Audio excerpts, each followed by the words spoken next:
most people also have this little voice that thinks people will think I'm crazy if I share it.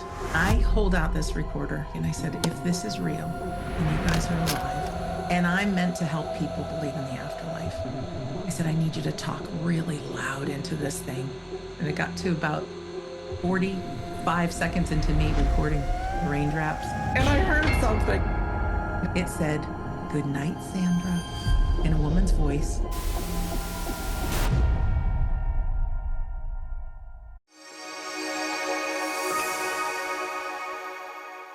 If this video sparks something in you, but you still have questions, I've got you.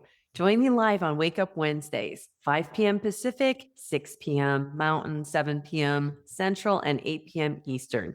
You bring your questions and I'll answer them. Together, we're waking up the collective. Thank you for watching. My guest today might look familiar to you. Yes, I am interviewing Sandra Champlain, who is the host of probably the very first YouTube channel I ever remember seeing on near-death experiences called We Don't Die. And today we're going to talk a lot about what our experiences have been in interviewing hundreds and hundreds of people having these experiences and why this skeptic in front of you has probably devoted her life's work because this stuff is real. So, Sandra, welcome. Thank you so much for joining us today. Lori, I'm so happy to be here. I've got goosebumps. Yeah. Oh, I love that. Goosebumps are the confirmation that truth, right? Absolutely. And aligned with spirit. I feel I'm just kind of moving in. Yeah. Well, I have a question for you. I want to know how in the world does a convinced skeptic get enough information to actually devote their entire life to something that they are skeptical about? That is a great question. And a lot of years have gone by since I started. And yes, I have We Don't Die YouTube channel. And I'm also Shades of the Afterlife on iHeartRadio. And between the two, I just did the math for you. I have 827 episodes committed to great reasons to believe in the afterlife, help through grief. And if we don't die, who are we and how to have a powerful life while we're here on planet Earth? Similar to you with all your empowerment. But let's go way, way back. It was the mid 90s. And out of the blue, I had a huge fear of dying. It came out of the blue, really, literally out of the blue. I'd look at the stars at night and it's like, oh, what happens if this is my last night? Not like I was sick, but do we go on? And previous to that, I have been a skeptic, but I was like a nasty skeptic, egotistical. I would go to bookstores, I'd see people in the New Age or spirituality section, and I literally felt sorry for people because it's like, there's no proof of that stuff, folks. Get a life, get to work. And so I was very cynical about it. And my parents, both good people, but they raised us, you got to see it to believe it. And even though we were Catholic and we went to Catholic school, forced to go all years to Catholic school, I never bought into the religion. It was just something like we had to do. And we had a psychic medium living in our town back in the day when I grew up in Connecticut. And she predicted that the Maid of the Mist boat, which is at the base of the Niagara Falls, would capsize with a boat full of deaf children.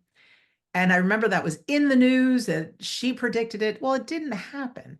And so it was just one of those cases where kids, you can't believe any of that stuff. You can't. So I grew up, yeah, cynical, skeptic, like disbeliever. And I never really thought about life after death at all. I didn't think about any of that. So this fear came over me and I started questioning, who am I? What is my life for? Do we go on? And I kept this very secret because I was so outspoken as to what I thought about people who believed in this stuff. I kept my journey very, very secret. And I first started studying major world religions. And even though there were great stories of belief and so many similarities, it didn't convince me. It didn't end that fear. All I wanted to do, Lori, was not be afraid when I put my head on the pillow at night. This eventually led me to the spiritual stuff, finding out about psychics and mediums. And I had a friend of mine who encouraged me to go with her to a stage show of a medium. We'll keep her name out of it. She's no longer involved in mediumship, but she gave the best medium demonstration I could have ever imagined. So specific. And I always assumed, my skeptical mind assumed that mediums had plants in the audience, right? So she'd give a piece of information and somebody'd say, I can take that. And this is true. And that there was money to be made on it, or at least she was trying to sell books, or there was some kind of scam going on. So that's how I went into it. But she gave information that was so specific that I thought, nah, there's no way. And she didn't ask for a lot of money. It was a cheap event to go to, no upsell for anything. And so that was the first thing that made me start thinking, okay, there's something more here. And so very secretly, I did some research on this lady and I flew to the other side of the country, spent a ton of money because she said, if you attend my course, I will prove to you, you are a medium. You are someone who can accurately tell the deceased people around others. So while I thought this was complete BS, the fearful Sandra inside me is like, I've got to do this because I need to end this fear. So when I went out to this, I want to call it a conference, but there was only about 15 of us students, and everybody there was wearing these like gypsy wear. And I was in khakis. I totally didn't belong, but I thought, okay, I'm going to play along. And at the beginning, she told us basically how mediumship works and how our loved ones don't die, their energy lives on, energy cannot be destroyed. And so she says, we're not going to do a medium reading, but I want to do like a test run. I want to show you the elements that are involved. She says, everybody get a partner. Okay. So I picked this woman. She picks me. However, we sit knee to knee. And the instructions were to just create this bubble of love. Okay, we can do that. Bubble of love. She says, I want you to make up that there is somebody standing behind the person you're with. Just make it up. Now, I'm a chef by trade. My mom and I owned a catering company for race car teams for almost 35 years. So I am one creative girl in the kitchen. All right. So I figured I can do this. So she said, tell a story, invent a person, make up who they are, what the relationship is to the sitter, the person you're working with, any bits of information, just share them. And then there's usually a message that comes through. So she says, just make it up. Oh, okay, I can do that. So I had my eyes closed, sitting knee to knee with this lady. And I make up that her grandfather is with her from the spirit side, that it's her mom's father. I make up that he was a fisherman in Denmark. I make up that his name was Jan. In my mind, I see him puffing away on a cigarette and coughing. So I make up that he died of lung cancer. I went on and on how he looked, big gap between his front teeth and windburned skin and a blonde hair. And then I said, the message. He never told his daughter, which is your mom, that he loves her. He didn't hug, none of that. So he would like you to give her the message that he's with her, he's proud of her, and he loves her. So I opened my eyes to just say, okay, it's your turn. And she's crying. Her grandfather's name was Jan. He was a fisherman in Denmark, died of lung cancer. Got goosebumps everywhere. Oh my God. Never told his daughter that he loved her, etc. That's a holy cow moment. Because if mediumship is real, certainly I wouldn't have the gift, right? The secret is everybody's got it. We're souls having a human experience. We can all do it with training. Anyways, that cracked open the door. Now that weekend, I wish I could say every person I worked with, I was that successful. However, no. When the skeptical mind comes in and I was trying to do it, it's almost like it turns off whatever the mechanism is. But if I'm willing to connect with love and I'm willing to be wrong, that's when I can be right.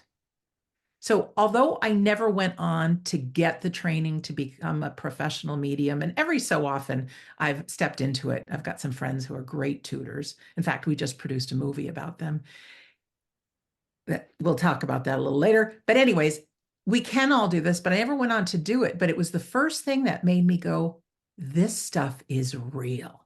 So then I was like a dog with a bone. I wanted more. What else can I explore?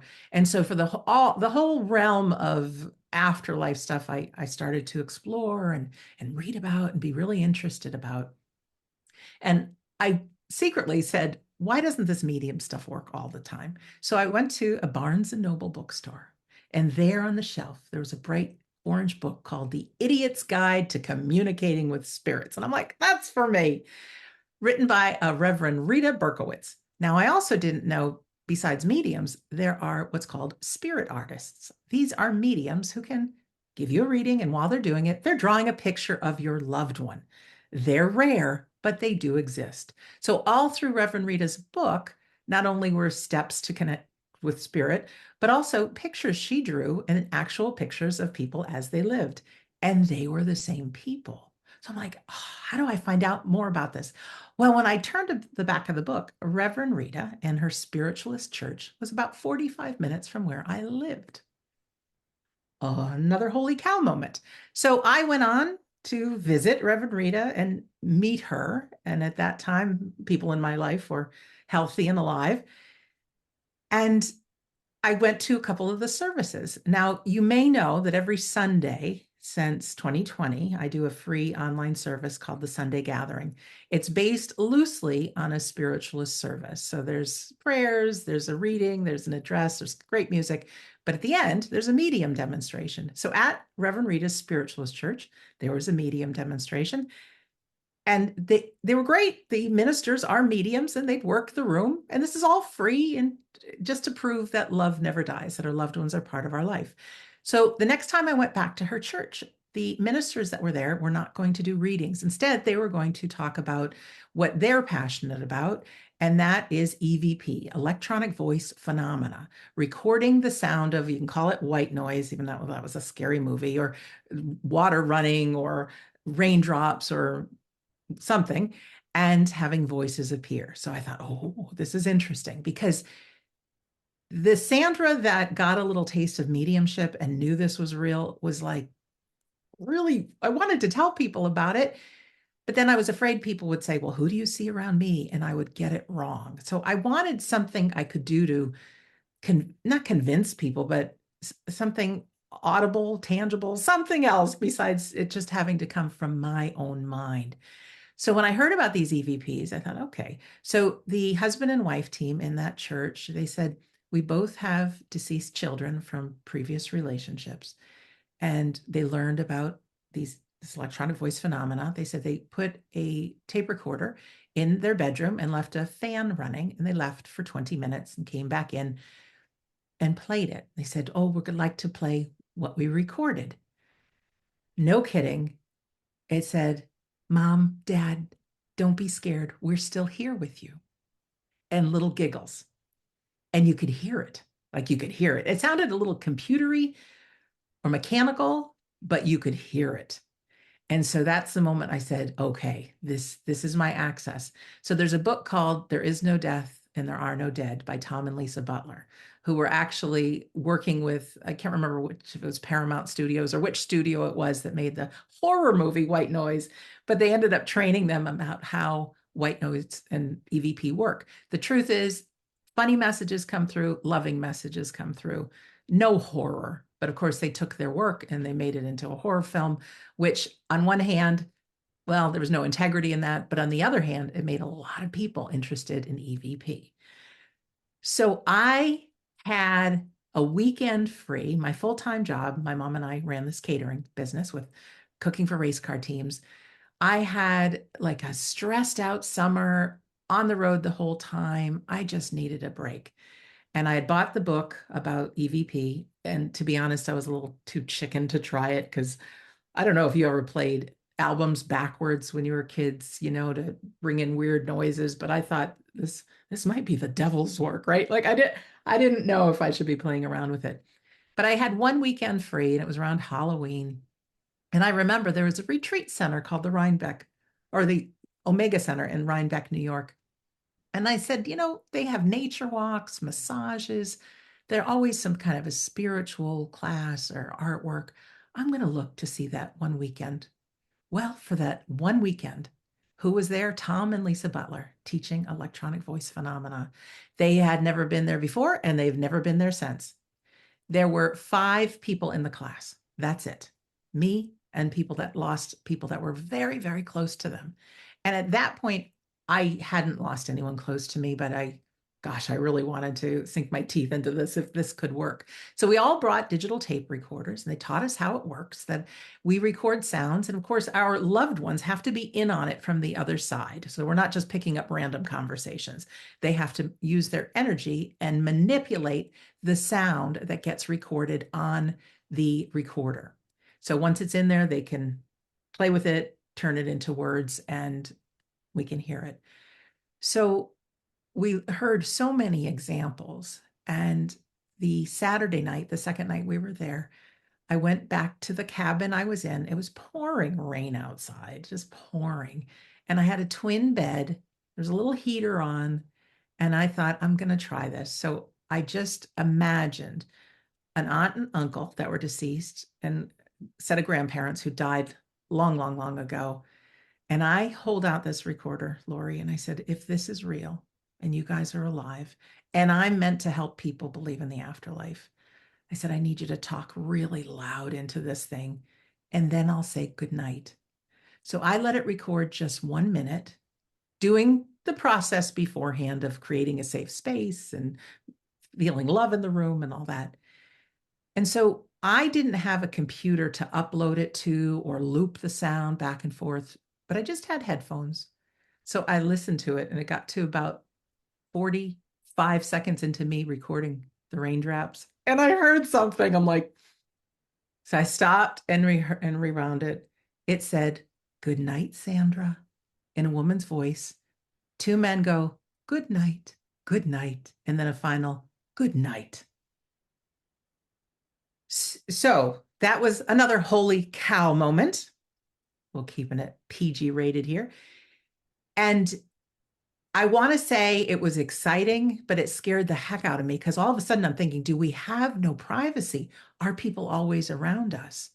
And the truth is, loved ones, they can watch over us, but with respect, not in our personal moments or anything. They just support us in our lives, but they can also multitask and be on the other side, learning and exploring and things. But I went to bed that night, freaked out, a little scared. But when I went into class the next day, they played it for the class. And one lady who was there, her daughter was deceased. Another one person, their spouse was deceased.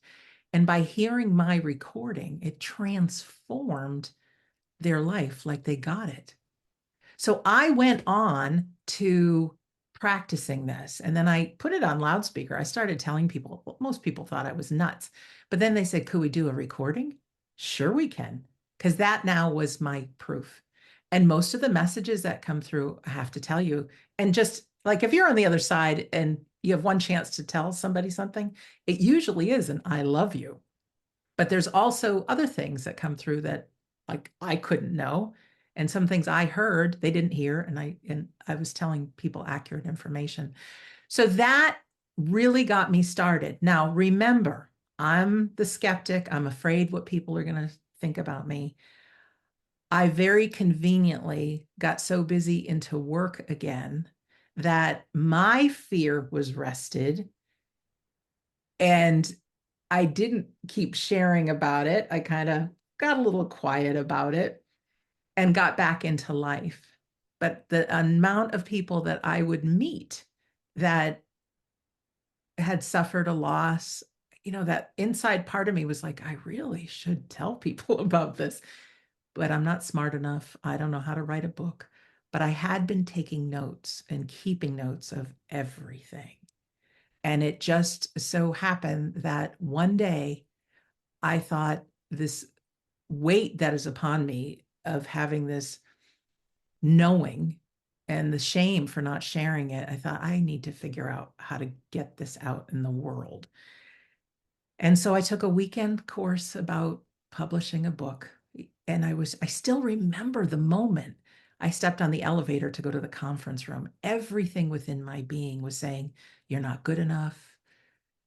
Who's going to believe you? I mean, to the extent that folks, we believe that ego mind, it's disgusting. We would never talk to other people like we talk to ourselves. Never. So I remember going to that and took a lot of great notes and stuff, but still inside, maybe sometime, but not now. Well, I end up meeting a man at the very, very end after it was over, and he introduces himself and he says, "What brought you here?" And I told him this fear of dying, etc. Well, his father had just died. And he said, I told him what I wanted to do. And he said, you think you can write that? You think you can share about the afterlife? And I said, I think I can. And he ended up being the publisher of the book. So I did leave out one big thing that really kicked me over the edge to make sure I did that. And that's my dad's death. So do you want to say anything before I just continue on? Because I'm like a roller coaster. I'll just keep on going. Sandra, first of all, I want to say that I don't know how you could be skeptical when all of these random people that you're reading about show up 45 minutes from your house. Like these synchronicities are so beyond synchronistic. Even the skeptical mind must be saying, this cannot be happenstance. This cannot be coincidence. This must be something that's going on to push me in this direction. Was that happening to you? Absolutely, it was. And another thing is, I've always been somebody fascinated by human development. And I ended up taking a course back in 2002, I think 2002. And you have to create like a life's purpose. They call it an impossible promise, something so big you give your life to, and everything else in your life works out. So people wanted to end starvation, clean the world's waters, end homelessness, really big things. So we had to go for a big thing. And the only thing that I could think of, because I had just started with the EVP work, is I said, what if the world knows that we don't die? That life is a journey for our souls. We're here to learn and experience. And through the bad stuff is when we really get the soul growth. So I, back in 2002, wrote down this impossible promise. And you had to put it 25 years in the future. And I wrote down by the year 2027, the people of the world will know we don't die, that we're souls having a human experience, et cetera, and so forth. And we had to put in like, how would you do it? How would you do it? Well, you do this and that, and you do the investigation. And I'm making this up thinking, not a chance, not me. And one of it is, you meet like-minded people and you share their stories. And so I had it all written out, and it's in some long forgotten notebook somewhere. And I woke up a couple weeks ago going, oh my God, next year is 2027. The girl who didn't believe in all this, just starting out, now has 827 podcast episodes. Tens of thousands of people have read my book, this And community is a major globally. manifester, by the way. Holy cow. I know. I know. And I think I'm the right person to tell the story because I did not believe in it. And not only that is I always look at everything from a skeptical mind because let's face it, there are people there that are, I don't want to say they're scamming people, but they kind of are, with this and that they can do and the connections they can make and whatnot. So I always look at things from a logical mind and that skeptical mind. But I don't know if I'll hit that goal in 2027, but I'm on my way, certainly, with great people like yourself and so Well, many others to share stories that tell that we don't die. Well, Sandra, I was going to say, of course, you wouldn't reach that goal by yourself, but you lit a fire that spread. So, not only, I mean, it's the ripple effect, and you were interviewing people, and then all of a sudden I started interviewing people, and all these other channels have popped up. Look at how crowded. I mean, I remember I've been on this spiritual quest for a long time, and I started looking for NDE videos many, many years ago. Your show, I remember finding Jeff Morrow when he had 6,000 subscribers. I watched every video on his channel because that's how few he had. Alex wasn't around. Heather wasn't around. Like Sylvia Isaacson was around. There were a very small handful. Lee Whitting. Ian's radio. He Ions, doesn't, it's yeah. not even, it's just audio on YouTube, like, because it was one of the consistent things that came out. That was it. But we all stood on the shoulders of those of you who started it first. And so, yes, by yourself, you probably couldn't have, but you're no longer by yourself. Look what has happened. And I'm going to go so far as to say, I believe that NDEs are no longer just a hidden subculture spirituality woo woo thing. They are mainstream. Look at the sales on books. Look at all of the conversations. I think these are mainstream conversations now. What do you think about that? They definitely are. And I love NDEs. I have to say, near-death experiences, especially the verifiable ones, Yes. and deathbed visitations have to be Yep. my two most favorite things to research. But I've also researched the world of so many other reasons to believe in the afterlife. So some people call me the medium's medium because I want to share good people like yourself who have interesting stories and reasons to believe. So I talk to all kinds of people, and I feel so lucky that I can. And I get to bring the universal truths from all of them. And I also like to share about different things we can do to be in touch with our own loved ones, to know they're still around and still part of our life. I don't talk too much about manifesting, but oh, heck yeah, is it real? Giving gratitude for things before they even happen, and then just watch what happens in our life. Oh, my goodness. But I live a miraculous life. I here with my mom.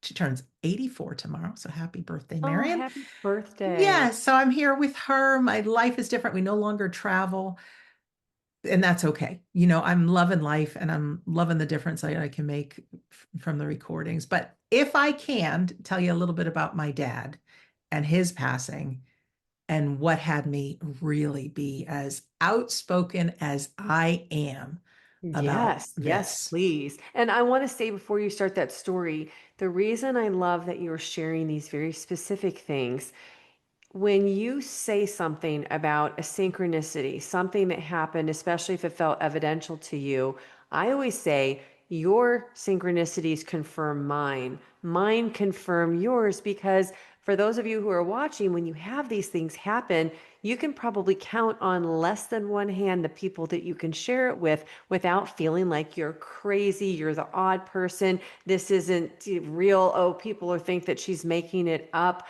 So when we hear others on shows like this, it confirms your own. And that's another beautiful thing. So I'm super excited what you're going to share about your dad. Okay. Well, let me just say, most people actually do believe in the afterlife and do have faith. But most people also have this little voice that thinks people will think I'm crazy if I share it. So that's why we love your YouTube channel and searching for these things, because it's like, aha, we found our tribe. And then if you look in the comments and you see all the wonderful people who've had these experiences, you know you're not alone. And before I just mention my dad, I want to say we human beings, I don't know why we think we're the be all and the end all. Here we are on this planet Earth, hurling around an ever expanding universe, right? And even down to our tiniest cells and the atoms that make us up, all we are is invisible vibrating energy, right? Down to a quantum level.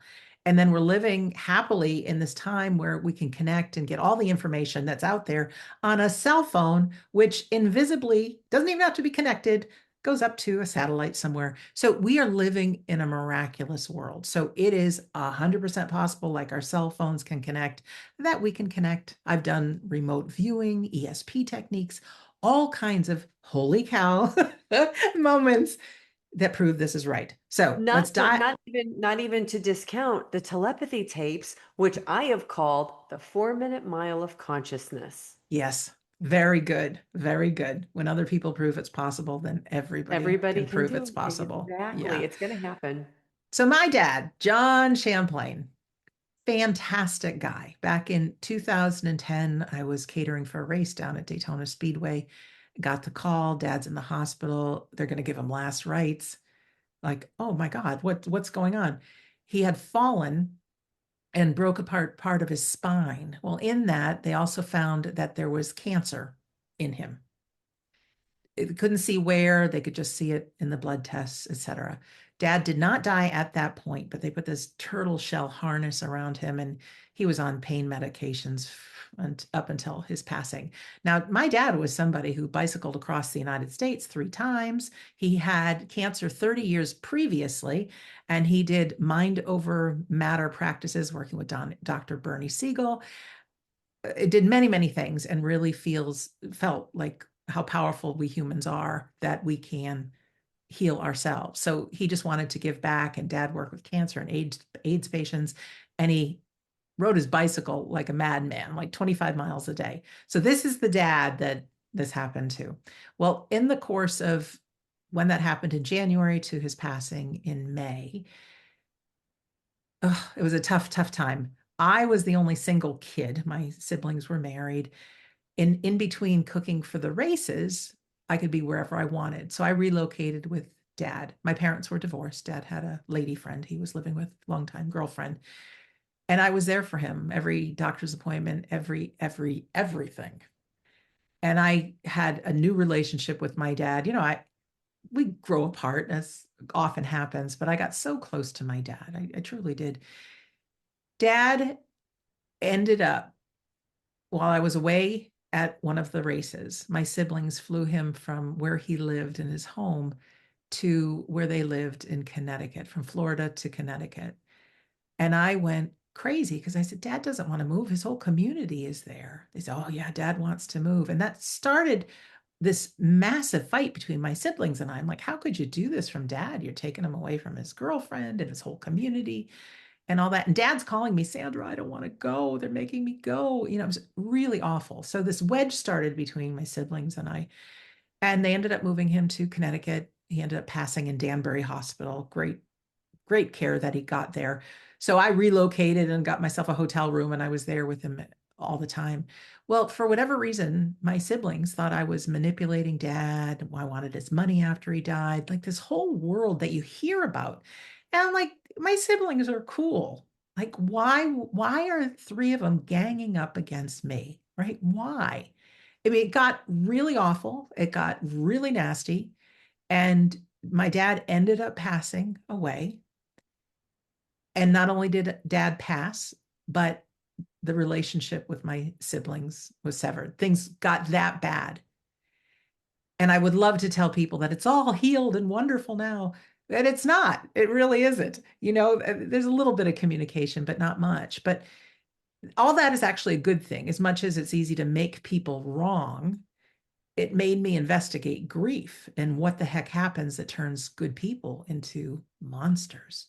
So not only did Dad die, and I'm going through the grief of losing this man that I absolutely loved, but the relationship with my siblings severed. I couldn't see their kids. I was really close to their kids, really, really close. And I'm going to just back up just a teeny bit, because before Dad passed, I had the guts to tell him I was researching the afterlife. Dad was all about Jesus. He went to church every single day. And I was like, oh my God, my dad's going to think I'm nuts if I talk about this. But he wanted to hear. I said, Dad, you're going to think I'm crazy, but I want to tell you all this. And while I was telling him the story about all the different things I learned, Lori, all of a sudden in my mind, I'm seeing a yellow Piper Cub airplane with black letters. And then I'm hearing a man laugh saying, tell your dad I did get to bring my toys with me. So that's random. So as I'm talking to Dad about all this guy, I'm just feeling him. So I said, Dad, I got to tell you something. So I tell him this, and my dad starts to cry. Well, he just lost his friend Jim, who owned the yellow Piper Cub airplane with the black letters. Dad would meet with him every day. This guy had cancer. Dad's like, you can beat it. You can beat it. Because, Jim, you don't get to take your toys with you. And so for me to hear the laughter, tell your dad, I did get to bring my toys with me. My dad was someone who said, Sandra, you tell me everything, and you promise me you write a book. So shout out to my dad, John Champlain, who's still working from behind the scenes. So that whole experience with my siblings, I'm a pretty tough girl. I am. But I hit what would be for me rock bottom. I was never so depressed. Uh, Crying unbelievable tears, the painful ones that make your belly hurt, but not only losing him, but also the siblings and not being able to see their kids. It's really sweet. My niece and nephew, who I hadn't seen in 15 years because my sister kept me away from them, they found my mom and I 15 years later. So we had a great reunion just a couple of Christmases ago. So life is good with them. But that had me say, like, I wasn't going to kill myself. I wasn't, but I could feel just how dark a human being can get, that seems like the only way out. So that's when I had this little light bulb moment. What am I experiencing? Why does this have to hurt so much? What is grief? What's really happening within? And so Elizabeth Kubler-Ross, who coined those 5 stages of grieving, not many people know this, but she gave that up when she started exploring near-death experiences and deathbed visitations. Like, she made her whole life about the afterlife because she didn't believe in the beginning either. So those 5 stages of grieving, we won't get into them all, but anger, et cetera, and so forth. It helped me realize, first of all, stages don't happen in any particular order, but there's so many more. And then I got digging into what's happening to us physically, that these things are happening. And not many people know, but we have these wonderful things going on in our body called neurotransmitters. I like to refer to them as like a car that has engine oil and windshield wiper fluid and, all the different I love how you things. relate it back to the racing. Yeah, not intentionally, but a car does, right? And so we human beings have serotonin, dopamine, et cetera, and so forth. When we grieve, when we have that loss, we are depleted of those. And that's what makes it hurt so bad. But we also can lose our memory. We are very forgetful. We can sleep too much or not enough. We can eat too much or not enough. Or we can drink too much. All these different extremes. But then I found what was the aha moment is one of these neurotransmitters that we lose is responsible for our perception of the world. So 2 people could be involved in the very same conversation. One will remember it one way and one will remember it another way. Just like if somebody's addicted to some kind of drug and you take it away, they go through withdrawal. You're never going to trust them with your bank account number and money or whatever. Well, a grieving brain is very, very similar. We've gone through a terrible withdrawal. We're going through it. And that's the love of a person, or, grief can happen for other different reasons as well. But the loss of a loved one is usually the strongest. And the closer you are, the more it hurts. But I started realizing, and it like popcorn popping, I was remembering all these conversations with my siblings that I said one thing, but I said something else. And, so many different things. And I thought, aha, we're trying to communicate with a sick brain. And what happens, Lori, is we think our version is the truth. So for all I know, I could have been a monster to my siblings. I could have been doing this to them. And of course, I'm blaming them for how they're being, and they all packed up against me. So it was bad that it happened, but it was good that I went on this investigation. And so what I did, this is long before I wrote the book, is I felt like I need to share this. So I created an audio and I put it on YouTube called How to Survive Grief. I just put it out there. And then people would start responding. Not only did it help them and give them understanding, but then people started saying, I chose not to take my own life because of your words. Because I describe grief and even the bad stuff that happens in your brain and the guilt and replaying things over and over and over again. And I put into words what people are feeling equals low neurotransmitter level. Here are some things that we can do to alleviate the pain, things like being in the present moment, seeing a funny movie, journaling, different things can help raise that level, being with other people, volunteering, getting out of our own head a little bit and being the world of other people. So that's when I really had that moment that it's like, I need to share this with as many people as I can. And they say whatever you write a book about, you have to talk about for the rest of your life. And I didn't want to be the grief girl. And not that there's anything wrong with it, but it's a heavy subject. But that's when I had that little ding. What if you tell the story about your life after death investigations?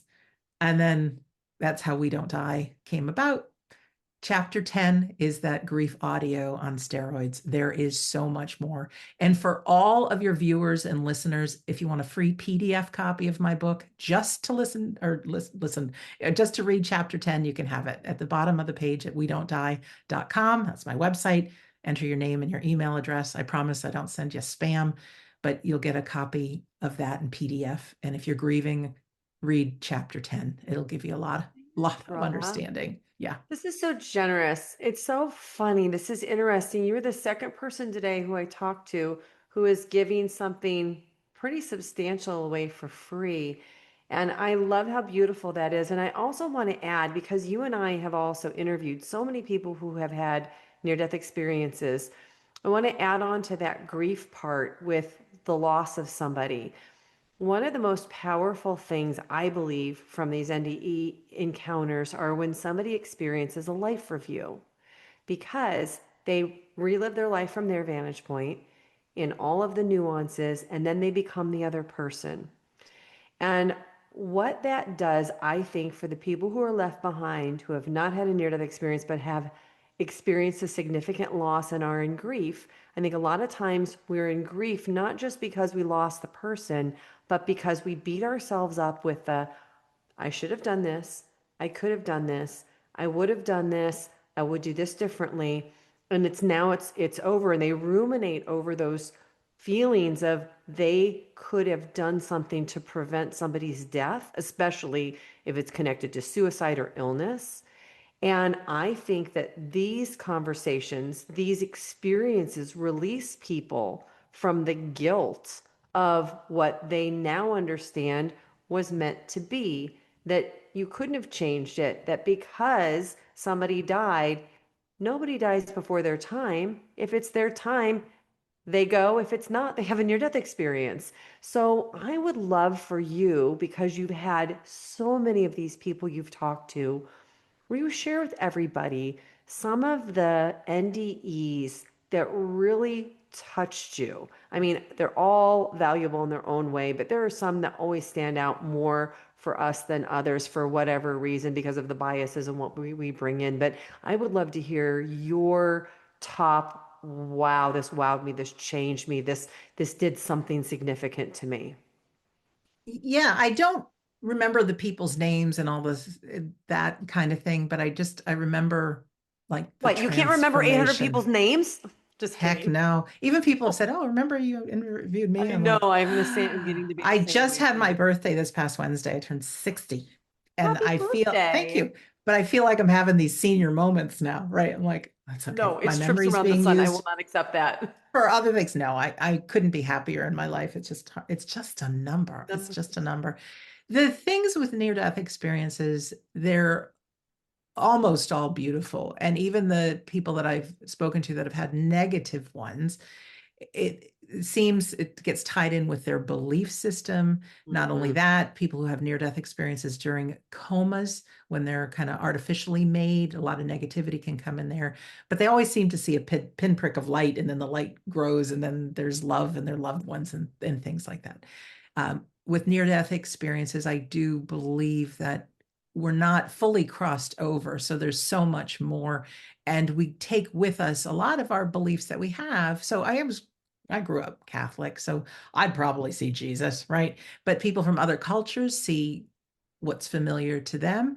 And one of the greatest things, because I've been back to studying religions lately, the major religious players back in the day, right? And what are the commonalities? And before I give you the stories, I just want to say, like, a common denominator with everybody, even if they are religious, they come back with this feeling of love. And like all religion, it's the light, it's the love. Like, if you think of, there's zillions of lamps all over planet Earth, but there's only one light. So that's the same with all these different religions out there. There's one light, there's one love, there's one, whatever you want to call it, God, universe, whatever. But we're all connected to it. And that the people that come back, as you know, they want to be of service to others, forgiveness and kindness. So that's the core thing that people get from near-death experiences. And I love that they have the life review, and we all will, but we see it from other people's perspective. No one's telling us heaven for you, hell for you. Like, we get to judge in a nicer way, how we did, how our soul grew. But the most favorite ones that I have are some of the stories by Ken Ring, who studied near-death experiences of blind people that never, ever, ever, ever had vision. And not only for the first time do they see, but there's one story of a lady who had died, and she ended up seeing, or flatlined, whatever. She was able to rise above and see the conversation her husband was having with the doctor. And the doctor dropped his pen. The husband bends down and notices this guy has one orange and one green sock, right? Like random. And sure enough, it was. Also another person saw the spaghetti sauce on a doctor's tie. There's great stories of children that, again, they're describing something that there's no way they could know these things. So there was one gentleman, Omar Perez, that I interviewed not too long ago, and he's a more recent NDE. A lot of these stories you hear are from years and years ago, but he's within the past 2 years, I believe. And he had a daughter who had passed in his arms. She was 3 years old, and it devastated him. Of course it would, he and his wife. He himself had some respiratory something going on. I can't remember exactly what happened, but he had a collapsed lung. He was rushed into the ICU. He ended up flatlining, and then they put him into an induced coma. But while he was there on the other side, his life review was, they're all different. Some people say they're like Omnimax screens, and you've heard the different stories, but he was walking down a path. And so one was playing out to the left, one to the right, and then another one, but all happening at the same time, but like a lovely garden path. Well, there all of a sudden was his beautiful daughter. And he had just the most wonderful reunion. He could talk to her, he could hold her. And people remember their NDEs like they were just yesterday, better than any memory. But then what was weird for him is the family dog showed up. Family dog, which is very much alive, showed up and was with the daughter. So he's like, oh, it must be, representation or something, whatever. So he ended up coming back, as he did, to tell the story. But while he was in this coma, what he didn't know is the dog was put to sleep. The dog had gotten very, very sick. And so here's this man who had just had this experience not long before I spoke with him and couldn't even really put words to it. But that the universe is so gentle that not only was the dog with the daughter, but it's verifiable information, because he had no idea. The dog wasn't sick before, and the dog was put to sleep just the day before he had his NDE, that sort of thing. So it's Sandra, those kind of hold on a stories. second. Yeah. This is so crazy. You have 800 episodes, and you Yeah. picked that one, which, by the way, was your 500th anniversary episode. Oh, good for you for doing that. Which is work. no, because it's the last one I saw. Omar Perez. Yeah. Come on. Coincidence? I don't Of think course, so. air quotes for both of us. Like, come on, what are the chances of that? Like zero. Zero. Yeah. So there's others, but they all carried like that same common denominator. And the other thing, if you don't mind me talking about, because I've Please. got tons of reasons I can share with your audience to believe in life after death, not just NDEs, but it is, well, we live in these amazing bodies that can heal ourselves. We get a cut, whatever happens, it goes to work and it heals us, right? Birth, it's painful for the mom, but it's a natural experience, and the whole growth as a human being and all that. So why would we think death would be any different? I have done so much research on deathbed visitations before people pass. And I want everybody to feel so comfortable that nobody dies alone. There's also verifiable information that comes with these. A lot of people think, oh, so and so's on medication and they're talking to the sky. No, it can happen a month, 6 weeks before someone dies. They call them dreams, but they are as real as a near-death experience. They're as real as you and I talking, but it's like if you and I were in the same room Visitation. together. Yeah, but they are so clear and so real. People see their loved ones younger, healthier. They see their pets. They see people from their past. Everybody looks great. Everybody looks healthy. And they say, get ready. We're going on a trip together. So very often people will say, where's my suitcase? They talk about traveling or the train's going to be here soon. And a loved one sitting in the room is like, mom's losing her mind. But no. And then there's, again, this verifiable information. Dr. Christopher Kerr, who's a palliative care doctor in Buffalo, has a wonderful book called Death is But a Dream. And he researched 16 or 1700 people in their final weeks, even interviewed many. You can find his YouTube channel. And they talk about this just before they cross over, all these wonderful things. But some people say, have a sibling who died while they're on their death's door. No one ever tells them that their sibling died because why bring any more sadness? But they're like, what's Bob doing here? What's Bobby doing here with mom? Right. And of course, mom died 60 years before, young and healthy. So there's this verifiable information that they can't know. And like I said, even the pets show up. And I love that. Energy isn't destroyed and they are with us when we pass. So I can't get enough of near-death experience stories. I can't. And I love that IANDS.org and NDERF.org. They have thousands and thousands and thousands and thousands of stories.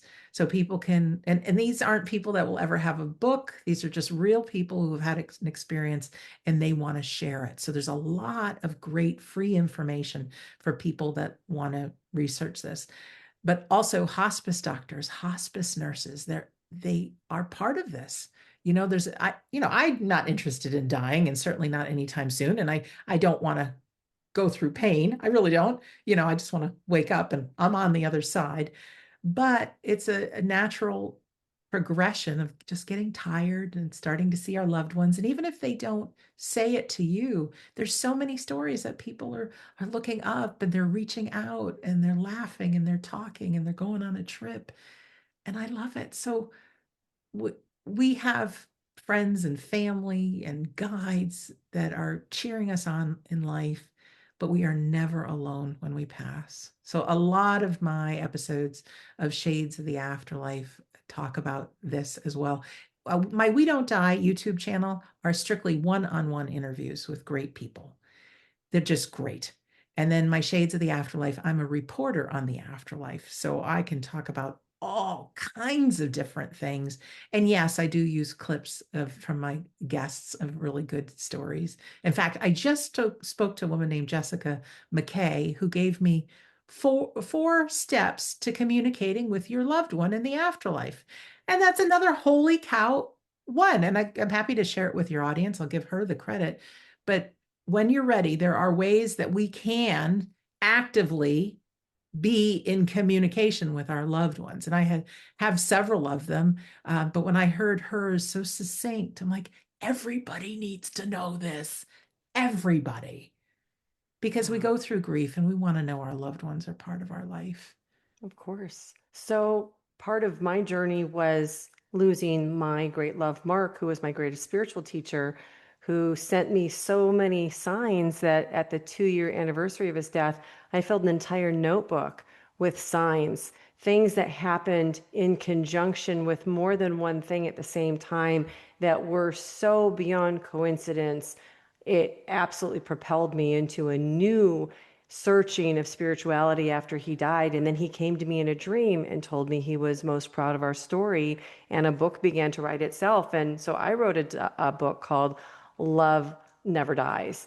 And the whole message is that our loved ones are always around us. They never leave us. And this has been confirmed again and again and again. They know what we're thinking. There's nothing left unsaid.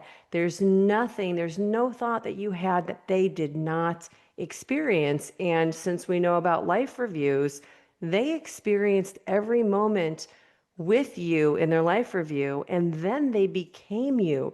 They now know you better from the other side than they ever could have known you while they were alive. Think about that. Nobody on earth knows you better than your passed away loved ones who are on the other side. That's an incredible thought, and that should be super, super heartwarming and comforting for somebody who's experienced a loss. Absolutely. And so many people think, oh, my loved one must be mad at me, or we didn't make amends before they died. Oh my gosh, they know how difficult it is to be human, and they can see life through your eyes. And when we have the Sunday gathering and the medium demonstration, it happens so often that there's these messages that need to come through of forgiveness. Like they now see the bigger picture.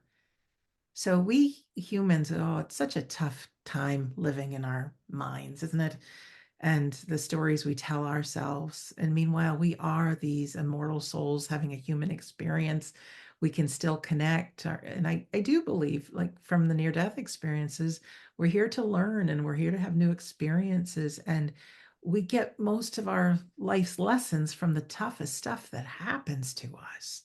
And even if Absolutely. somebody's going through something awful right now, it is awful. I'm sure it is, but there'll come a time where you learn about you and you grow, and then all of a sudden you'll be sitting next to somebody somewhere who needs to hear your story, and you're going to give them the gift, and they won't have to go through it all. So just to be able to share with our fellow traveler and to know that we're all connected. Yeah. Wow. Well, I'm curious for the people who are watching, what part of what Sandra's been doing has resonated with you the most? Is it the after death communications? Is it near death communications? Or are they the EVPs and mediumship? I'd love to hear from you guys. But I would imagine that people who are watching, Sandra, want to know exactly specifically how they can connect with all of the good work that you have out there. So tell everybody how they can find what you're doing. The easiest place is wedon'tdie.com. And on that main page, you can click on a link to listen to Shades of the Afterlife audio only, or my YouTube channel. Watch all the episodes. At the bottom of that page, that's where, if you wish to join, I call it my Insiders Club. It's my email list, name and email address. You get a copy of my book and so many other things, actually. I have a PDF file that if you're interested in EVP, and there's also other things called trans communications, people that show up in pictures and videos and things. You can find out all about that. There's a link and it'll have the episodes about those things of interest. And just beneath that, we have two movies that I've been the producer for. I'm very excited about that. One is a researcher in Brazil. Her name is Sonia Rinaldi, who not only captures EVPs, but she gets videos and pictures from the other side. So we created a whole documentary on her instrumental transcommunication to the other side. So there's a link. And then our newest film is called Evidence of the Afterlife. And it follows two of my favorite medium tutors, Carrie McLeod and Phil Dykes. They're in the UK. Since 2020, we've been running online courses on mediumship, and people don't ever have to become a medium, but to experience all those things like me feeling yawn from Denmark, all those kind of things. People do that by way of Zoom. And when you have an experience that you know things about someone that you shouldn't possibly know, and it's not only just that, you actually feel as if you're that loved one. So if you're meeting somebody for the first time, you'll feel love for them. You'll have these memories, and the human being, you're like, I've never been to the Alps. Why am I skiing in the Alps? Well, that's because of what your loved one did. So they're really amazing. So wedon'tdie.com. You can also join classes and also, the free PDF of my book. And you can join me at my Sunday gathering. It's 2:00 New York time every Sunday, 11 Eastern a.m. time. Pacific. Yeah, and it's on Zoom. They're all recorded, so you can go to the Sunday Gathering page if you can't join us live. I put them all on YouTube also. Wonderful. Well, I'm going to ask you one last question, which is, after all of this, after overcoming the skepticism, Sandra, what do you think you know for sure? What I know for sure, absolutely know for sure, is that we are these souls having a human experience, that the bodies that we are in now, it's an illusion, a very real one. But like I said, down to our finest bit, all we are is vibrating energy. Energy cannot be destroyed. We can quiet our mind, use what we think is our imagination that we're making things up, and that is the way to connect. Thoughts come into your mind that may not be yours, loved ones, memories come in. Just quickly, what Jessica said, because I'd really like to give that to your audience, because when we grieve, we are like looking for signs, we're crying, we're asking, but there's something that we can do. We can be on the court. And the first thing is you can write this down because there's something called automatic writing. You can speak it out loud, you can keep a journal. I like the idea of writing things because left to our own devices, if we're just thinking it, all of a sudden our text message will ding and we're going to forget. But if you recall a memory with your loved one and you feel that love, love is a bridge to the other side. Get right in there, thinking of that loved one, and you just feel that love for them. And it's like it just juices everything up. And then we can confide in them. We can tell them what's going on in our life. They're here anyways, and they'd love to be able to connect back with you. But this is what's going on with me. Oh, so we can just share, we can keep that relationship open. And then we can ask for signs. We can ask them how they're doing over there. Now, our mind, our ego mind is going to say, I'm making all this up. But remember, Sandra, who made up Jan the fisherman, yeah, some of it you're making up, but some of it you're not. And the last step is listen, be present. Thoughts will come in. Often they come in our own voice. And you're like, where did that come from? Some of us do our best thinking in the shower. Where did that come from? Or an answer might come. Or if you're journaling, just let your mind go. If you're having a conversation with your loved one, and write as if you are them. And there will come a time where all of a sudden you're reading it back and you know you did not write it. So it gives them practice, it gives you practice. But I know that we don't die. I know that we're going to physically die. I know we'll all be brought across. No one will die alone, but there will be a moment we take our final exhale here on earth, Lori. We open our eyes. Holy cow, our loved ones are there. It's like crossing a finish line in a marathon. People are doing the wave, they're cheering. Your pets are running up to you. It's a world that looks very much like planet Earth. I say no bugs, but it's very much alive. They'd say there's colors that we don't have here. But you realize that you're an immortal soul, and this trip to Earth was just temporary. And there's so much a bigger picture. And that, after almost 30 years of investigating this, and 827 episodes and extraordinary conversation. That is what I know. Beautiful. Wow. Amazing. Well, Sandra, I want to thank you. Thank you for your curiosity. Thank you for wanting to share this with others and not just keep it to yourself. Thank you for listening to the nudges so that you could do what you're doing. But most of all, thank you for what you are doing to wake up the collective. It is so needed right now. You are most welcome. I just give back what I get, and I love it because each time I can tell my story, and I know you feel the same way, you get reconnected like, yeah, there's a bigger picture. Absolutely. So share what you love, everyone.